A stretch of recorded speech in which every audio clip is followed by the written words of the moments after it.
Provavelmente você já teve dois tipos de medo. O medo de Deus, talvez. Eu já tive medo de Deus. Talvez você também tenha tido esse medo. E você tenha tido medo de começar algo que Deus ordenou para você. Deus escolheu para você fazer. E hoje nós vamos falar sobre isso. O medo de começar algo que já foi ordenado por Deus. Então eu quero falar com vocês aqui sobre as atitudes que bloqueiam essas promessas de Deus em nossa vida e o que nós precisamos fazer para que isso não aconteça, para que a gente não tenha medo de começar, para que a gente não tenha medo de Deus, certo? E a primeira atitude que bloqueia as promessas de Deus em nossa vida é o medo. O medo ele se manifesta em nossa vida de várias formas. Em Gênesis capítulo 3, a Bíblia vai dizer que quando o Senhor se aproxima de Adão no jardim e chama ele, Adão ele se esconde. E aí a Bíblia vai dizer que ele se esconde porque ele teve medo. Adão teve medo de Deus, ele teve medo do que Deus poderia fazer com ele. E sabe quando nós temos medo de Deus? É quando nós não temos Deus em nossa vida como um pai. É quando nós não aceitamos que Deus nos adotou como filho. É quando nós começamos a olhar para Deus como às vezes um senhor, um patrão, um padrasto. É quando nós temos uma perspectiva que Deus é um homem rigoroso, que vai nos castigar a partir do momento que nós não fazermos a vontade dele. Eu lembro agora de Lucas capítulo 19, quando Jesus está contando a parábola das 10 minas, e aí aquele que esconde a mina, ele fala, olha, eu escondi a mina porque eu tive medo do Senhor, porque o Senhor é um homem mau, que toma daqueles que tem, e aí ele fala muitas coisas ali. Aquela era a percepção que ele tinha a respeito do seu Senhor. E Jesus está contando aquela parábola justamente para nos mostrar que às vezes é essa percepção que nós temos de Deus. É a percepção de que Deus é um homem rigoroso, ele vai nos castigar, se a gente pecar, ele vai nos matar. Entenda, a partir do momento que Deus mandou seu Filho unigênito para morrer por nós, para tirar de nós todo o pecado e a condenação, ele derramou sobre a terra a graça, a misericórdia, que é esse tempo que nós vivemos. Nós vivemos no tempo da graça. E eu preciso que você entenda que essa perspectiva que você tem de Deus, ela está totalmente errada. Se hoje o seu medo é medo de Deus e por isso as promessas dele não estão se cumprindo na sua vida, você precisa mudar essa percepção. Porque o nosso Deus, ele olha para você como um filho. Um filho que precisa ser cuidado, um filho que precisa ser alimentado, um filho que precisa ser acolhido e abraçado. A segunda forma que o medo pode manifestar na sua vida é o medo de não conseguir, é o medo de ser incapaz para aquilo que o Senhor te chamou. Em Êxodo 3, capítulo 3 e capítulo 4, Deus chama Moisés para libertar o povo do Egito.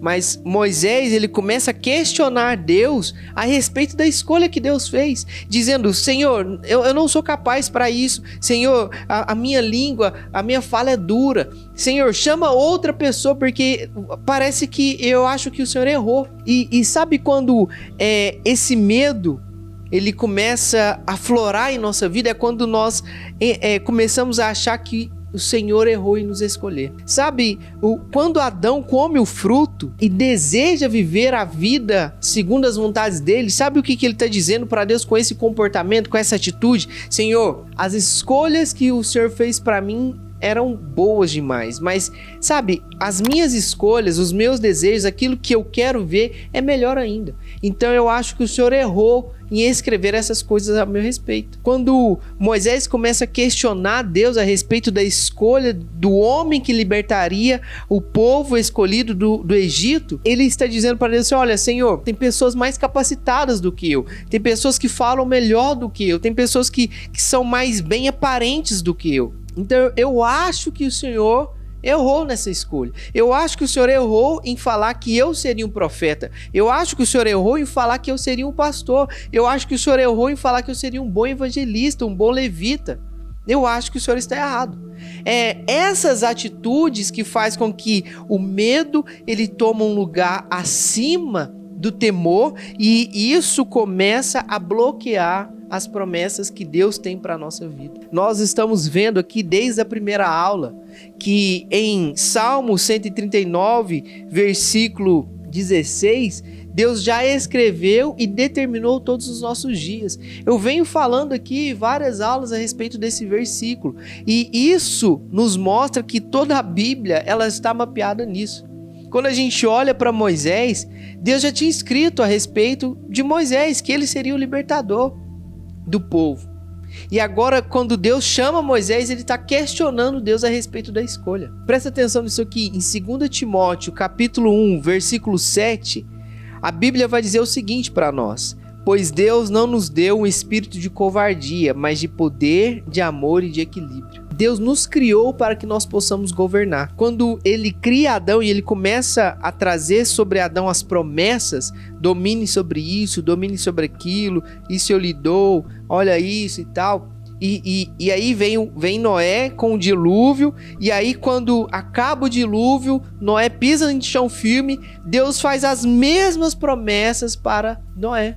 Olha, domine sobre isso, sobre as aves, sobre isso, sobre aquilo, as ervas, pá.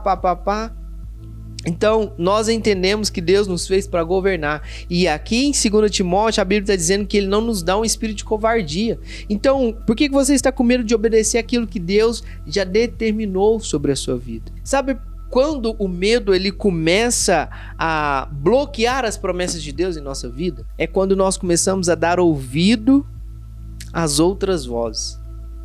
Em Mateus capítulo 4, Jesus está sendo tentado no deserto pelo diabo. E o diabo começa a questionar Jesus a respeito da sua filiação. Se tu és filho, transforma essa pedra em pães. Se tu és filho, faz isso, isso e aquilo. E aí Jesus ele começa a responder o diabo através da Bíblia, com a palavra de Deus. O medo só consegue ofuscar a voz de Deus na sua vida quando a voz do diabo ela tem prioridade no seu coração. É quando você começa a ouvir aquelas pessoas que não têm uma aliança com Deus. Ah, realmente você tem razão. Eu tenho que me divorciar mesmo, porque ele não presta, ele é isso. Tem pessoas que me amam. Ah, realmente você tem razão. Eu posso transar antes do meu casamento, porque a Bíblia está errada sobre isso. Nós vivemos tempos modernos, né? Ah, você tem razão sobre isso. E não tem nada a ver eu sendo uma menina me relacionar com outra menina. É quando nós começamos a dar importância a essas vozes que provêm do diabo em nossa vida, que a voz de Deus começa a ser ofuscada, que as promessas de Deus começam a ser bloqueadas. Por quê? Porque nós começamos a viver segundo as nossas vontades, segundo os nossos desejos. O medo, ele rouba a nossa verdadeira identidade. O medo nos faz esquecer das promessas de Deus. O medo, ele nos faz esquecer da voz de Deus em nossa vida. E qual que é a atitude que nós podemos tomar para nos livrar desse medo? Em Salmos capítulo 34, versículo 4, a Bíblia vai dizer o seguinte: busquei o Senhor e Ele me respondeu, livrou-me de todos os meus temores. Não tem outra forma de ofuscarmos a voz do medo, a voz do diabo em nossa vida, se nós não estivermos aliançados com Deus, se nós não buscarmos a face de Deus, se nós não buscarmos ouvir a voz de Deus.